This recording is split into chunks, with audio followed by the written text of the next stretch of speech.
किशोरी लाल जी के बेटे राघव की शादी की बात जगह जगह चल रही थी, लेकिन किशोरी लाल जी को कोई लड़की पसंद ही नहीं आती थी। और उसकी एक ही वजह थी, किशोरी लाल जी का लालची होना। उनको लड़की वालों से मोटा दहेज चाहिए था और इसी चक्कर में एक दिन वो एक बहुत पैसे वाले के घर अपने बेटे का रिश्ता लेकर पहुंचे। उस आदमी का नाम था ओम प्रकाश।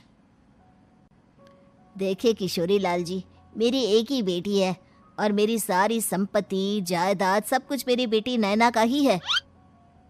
पापा, नाम से लगता है बहुत खूबसूरत होगी। कितना अच्छा नाम है ना, नैना। ओ, वैसे बात तो सही है आपकी। अब इतना पैसा है, जमीन जायदाद है, इकलौती बेटी, आप भी क्या करेंगे? सब कुछ उसे ही देंगे ना। बिल्कुल ठीक पहचाना आपने। बस बेटी की शादी और सारी जायदाद उसके नाम।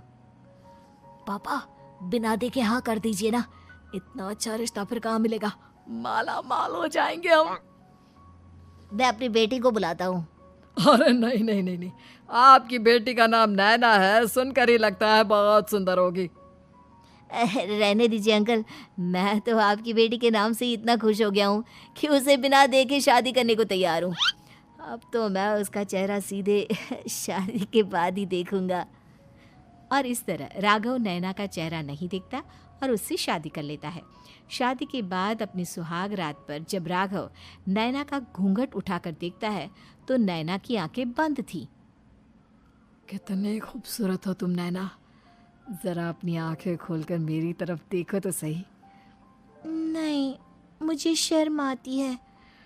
अरे, मैंने तुम्हें शादी से पहले भी नहीं देखा, और अब अगर तुम आंखें खोलकर मुझे देखोगी भी नहीं तो मुझे अच्छा कैसे लगेगा? इससे पहले कि नैना अपनी आंखें खोलकर राघव की तरफ देखती, अचानक से लाइट चली गई और राघव नैना को पूरी तरह से देख भी नहीं पाया। अगली सुबह नैना राघव के लिए नाश्ता बनाकर लेकर आई। अरे ये क्या, आधा पराठा सेका हुआ है और आधा बिल्कुल कच्चा। ये तुमने क्या किया नैना? बहू, तुमने क्या आधा पराठा तवे से नीचे लटका कर रखा था, जो आधा सिका है और आधा कच्चा? मुझे जितना दिखेगा उतना ही तो सीखूंगी ना पापा जी। जहाँ जहाँ मुझे नजर आ रहा था वहाँ मैंने सीख लिया, जहाँ जहाँ नहीं दिखा वहाँ कच्चा रह गया होगा। इसका क्या मतलब है? ये कैसा मजाक कर रही है तुम? अरे बहू, तुमने इतना लंबा घूंघट क्यों लगाया हुआ है? देखो, हमारे घर में बहुओं को बेटी की तरह रखा जाता है, और फिर तुम तो इतना सारा माल लेकर आई हो। देखो, ये घूंघट डालकर रखने की कोई ज़रूरत नहीं है। हाँ नैना, पापा जी ठीक कह रहे हैं, तुम तो आराम से रहो, अपना ही घर समझो। नैना अचानक से अपना घूंघट उठा लेती है। अरे ये क्या पापा, नैना की तो एक आंख फूटी हुई है। नाम से नैना, लेकिन ये तो कानी बहू निकली। मेरे साथ धोखा हुआ है, धोखा। बिना दिखाए अपनी कहानी लड़की मेरे संग ब्याह दी। मुझे कहानी भी नहीं चाहिए। मुझे अभी ओम प्रकाश जी से बात करनी पड़ेगी। आखिर उन्होंने मेरे साथ ऐसा किया क्यों? अरे, आप लोगों ने ही तो पापा से कहा था कि आप लोग शादी से पहले मुझे देखना नहीं चाहते। अब मेरे पापा पर क्यों इल्जाम लगा रहे हैं?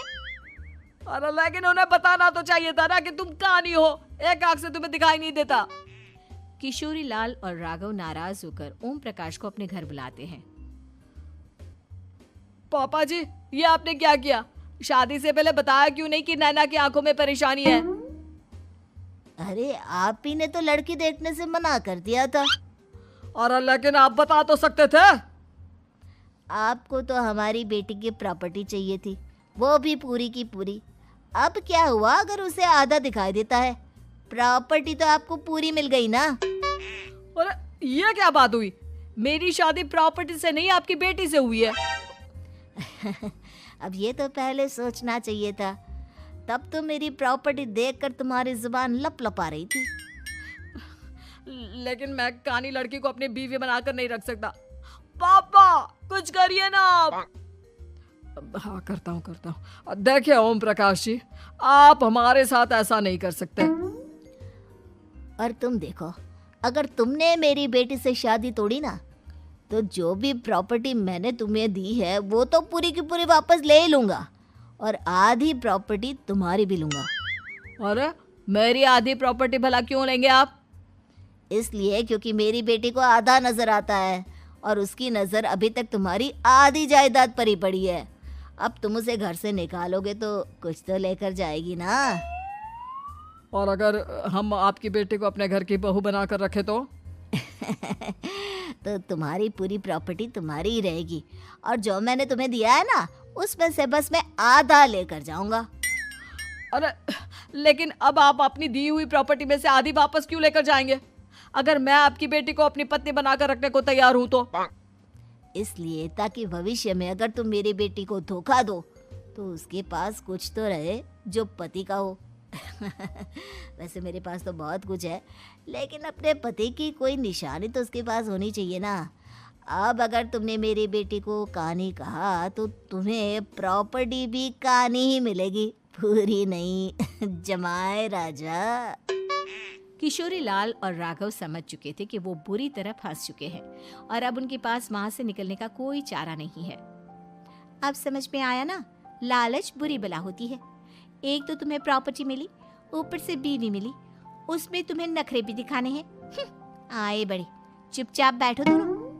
कुछ दिनों के बाद नैना राघव की कार लेकर बाजार घूमने निकलती है और जब कार लेकर वापस आती है, ये क्या? एक तरफ से मेरी गाड़ी पूरी खराब हो चुकी है। लगता है तुमने मेरी गाड़ी को किसी दूसरी गाड़ी के साथ एक्सीडेंट किया है। अरे अरे कितना बड़ा नुकसान कर दिया तुमने बहू। वो क्या है ना पापा जी, मुझे एक आंख से दिखाई नहीं दे रहा था, सामने से गाड़ी आ रही थी।